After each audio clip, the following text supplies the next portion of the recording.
I didn't find out my wife was cheating because of some dramatic confession. There wasn't a fight, or a lipstick stain, or a late-night phone call. It started with something small, too small to even make sense at first: her phone. She'd left it on the dining table while getting ready for work. Normally, I wouldn't touch it. We trusted each other, or at least I thought we did. But that morning, it buzzed. Once. Then again. The name wasn't saved, just a single letter and a wink emoji. I told myself not to look, but curiosity has a way of turning into instinct when something feels off. So I opened the message. Can't stop thinking about last night. You drive me crazy. It's strange how a few words can hit harder than a punch. I remember standing there, staring at the screen, waiting for my brain to make up some story, any story, that made sense. But there was none. Just proof, clean, simple, unmistakable. I didn't throw the phone. I didn't scream. Instead, I put it back exactly where it was and sat down.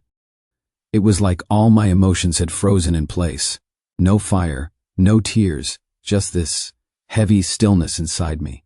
People think heartbreak makes you explode, but sometimes it makes you go quiet.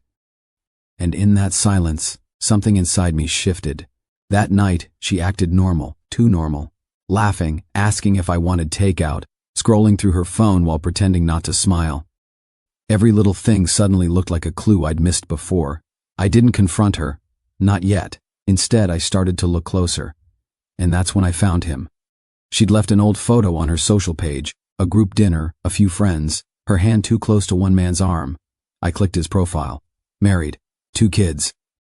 My stomach turned when I saw his wife. She looked kind, innocent, the same way my wife probably looked to her. I thought about ignoring it, pretending I didn't know. But the truth has a way of demanding to be faced, so I sent her a message. Hi. I think our spouses might be closer than they should be. She replied faster than I expected. You're not the first to notice. We met a few days later, no drama, no tears, just quiet understanding over coffee that had gone cold long before we finished it. We compared notes, screenshots, messages, timelines. Every detail lined up too perfectly. There was no denying it anymore. When I finally asked, "What do we do now?" she looked at me for a long time and said, "Make them feel it." But she wasn't talking about revenge. Not the loud kind, anyway. She meant something else, something colder, smarter. And right then I felt it again. That stillness inside me, hardening into something sharp. This wasn't going to be about shouting or breaking things. It was going to be about control. That was the moment everything changed. The pain didn't fade. It evolved. And I decided that if my wife wanted to play games in secret, then I'd show her what it felt like to lose, in public. After that meeting, something in me shifted completely. The pain was still there, but now it had direction. We didn't want chaos, we wanted clarity. We wanted them to feel that same silent shock we'd felt, the kind that doesn't let you breathe right for days. We started planning carefully. It wasn't hard to track their routine. Thursday nights, she said she had late meetings. He told his wife he was working out. Same time, every week. We followed that thread piece by piece until we found their place, a quiet restaurant downtown, romantic lighting, discreet booths. The perfect place for a secret. That's where they went to laugh, to touch, to pretend they weren't lying to the people waiting at home. So we decided that's where it would end. But not in anger, in elegance, in silence sharp enough to cut. The night before, I stood in front of the mirror, trying to recognize the man staring back. I didn't look broken anymore, just still, controlled. When I texted her husband, her real husband, we didn't even need many words. Tomorrow night, 8 p.m., the Rosewood Lounge. Got it, he replied. The next evening, I dressed like it was a date. Clean shirt, nice cologne, calm heartbeat. Every move felt deliberate. When I arrived, she was already there, the other betrayed spouse. She looked different, not soft anymore, composed, dangerous in her quiet confidence. We rehearsed nothing. We didn't need to. We both knew the plan without saying it out loud. At exactly 8:12 they walked in, my wife and her lover, laughing, carefree, holding hands like nothing else in the world existed. They didn't see us at first. So we gave them a reason to look. I reached across the table, smiled at my new date, and said just loud enough for the nearby tables to hear, "You were right. This place is perfect for our first real date." Her laughter, the betrayed wife's laughter, was soft but sharp. And that was it. That single line sliced through the room like glass. I watched my wife's face crumble in real time.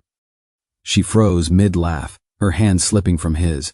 His eyes darted to us, panic setting in as he realized who we were and what we were doing there.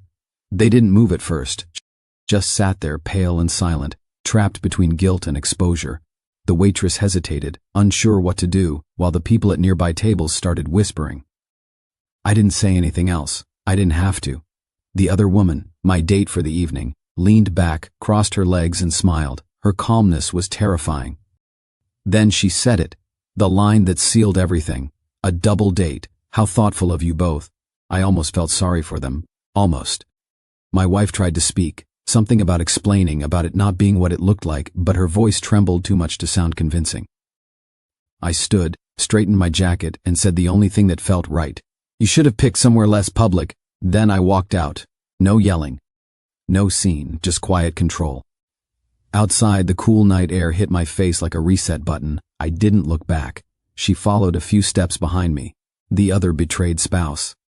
We didn't say anything for a while. We didn't need to. We'd both just taken back something we'd lost, power. As we stood by our cars, she finally said, "Do you feel better?" I thought about it, and I told her the truth. Not better, just done. She nodded, gave a small smile and drove off. And for the first time in weeks, I didn't feel broken. I felt free. The adrenaline faded slowly. It wasn't immediate. It never is. I sat at a quiet bar, my jacket still slightly damp from the night air, watching the low hum of conversations around me. The world felt normal, and yet nothing about my world was the same. She, the other betrayed spouse, joined me with a nod. We didn't need words at first. The silence itself carried the weight of everything we'd done. I took a sip of my drink and realized something important. The point wasn't to humiliate them. It wasn't even about revenge in the way everyone thinks. It was about me, about taking back control over a life I thought I'd lost. A few days later, my wife tried to reach me. Messages, calls, small excuses, promises, apologies. I read them calmly, each one like a confession written in cursive, admitting more than she knew. Her words carried the guilt I had already seen in her eyes, the panic I had already felt in that restaurant. I didn't answer immediately. I let her try. Then, finally, I sent a single message. "You broke something you can't fix. That was it. No pleading, no anger, no negotiation. Just closure." After that, I stopped watching her, stopped wondering. And in the quiet of my apartment that night, I realized the truth. I hadn't been seeking revenge at all. I'd been reclaiming myself. The control she stole, the trust she broke, the life she tried to rewrite, none of that belonged to her anymore. It was mine to take back. I smiled softly, almost to myself. Because the greatest revenge isn't making someone suffer. It's showing them, without a word, that they no longer have the power to hurt you. And for the first time in months, I felt it. Peace, calm, freedom. I had lost nothing, except the weight of someone else's betrayal. And that was everything.